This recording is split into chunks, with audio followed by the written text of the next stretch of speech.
തിരുവനന്തപുരം ജില്ലയിലെ വെള്ളനാട് മേഖലയെ നടുക്കി സംരക്ഷിത ജീവിവർഗത്തിൽപ്പെട്ട മുള്ളൻ പന്നിയെ ക്രൂരമായി തല്ലിക്കൊന്ന സംഭവത്തിൽ വെള്ളനാട് പഞ്ചായത്ത് പ്രസിഡന്റ് വെള്ളനാട് ശശിക്കെതിരെ വനംവകുപ്പ് കേസെടുത്തു. വന്യജീവി സംരക്ഷണ നിയമപ്രകാരമുള്ള ഗുരുതരമായ വകുപ്പുകളാണ് ഇദ്ദേഹത്തിനെതിരെ ചുമത്തിയിരിക്കുന്നത്.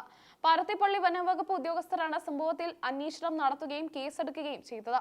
കേസ് രജിസ്റ്റർ ചെയ്തതിന് പിന്നാലെ ശശിയെ അറസ്റ്റ് ചെയ്യാനുള്ള നീക്കങ്ങൾ വനംവകുപ്പ് ആരംഭിച്ചിട്ടുണ്ട്. ഇതിന്റെ ഭാഗമായി ഉദ്യോഗസ്ഥർ പഞ്ചായത്ത് ഓഫീസിൽ എത്തിയെങ്കിലും അദ്ദേഹത്തെ കണ്ടെത്താനായി. നിലവിൽ വെള്ളനാട് ശശി ഒളിവിലാണെന്നാണ് വനം വകുപ്പ് നൽകുന്ന സൂചന. ഇന്ന് അദ്ദേഹം പങ്കെടുക്കേണ്ടിയിരുന്ന പൊതുപരിപാടികളിൽ നിന്നെല്ലാം വിട്ടുനിന്നത് ഈ സംശയത്തെ ബലപ്പെടുത്തുന്നു. മൊബൈൽ ഫോൺ സ്വിച്ച് ഓഫ് ചെയ്ത നിലയിലാണെന്നും റിപ്പോർട്ടുകളുണ്ട്. സംഭവത്തിന്റെ തുടക്കം വെള്ളനാട് പഞ്ചായത്തിലെ ഒരു വീട്ടിൽ മുള്ളൻ പന്നി കയറിയതോടെയാണ്. ഭയചകിതരായ വീട്ടുകാരും നാട്ടുകാരും ഉടൻ തന്നെ വനം വകുപ്പിനെ വിവരം അറിയിച്ചു. വനം വകുപ്പ് ഉദ്യോഗസ്ഥർ സ്ഥലത്തെത്താൻ തയ്യാറെടുക്കുന്നതിനിടെയാണ് പഞ്ചായത്ത് പ്രസിഡന്റ് അവിടെ എത്തിയത്. സ്ഥലത്തെത്തിയ വെള്ളനാട് ശശി വനം വകുപ്പിനെ വെല്ലുവിളിക്കുന്ന തരത്തിലാണ് പെരുമാറിയതെന്ന് ദൃക്സാക്ഷികൾ പറയുന്നു. തുടർന്ന് ഒരു ഇരുമ്പ് ദണ്ട് ഉപയോഗിച്ച് മുള്ളൻ പന്നിയുടെ തലയ്ക്ക് അടിച്ച് കൊല്ലുകയായിരുന്നു. ഈ ദൃശ്യങ്ങൾ വലിയ പ്രതിഷേധത്തിന് വഴി തെളിയിച്ചു.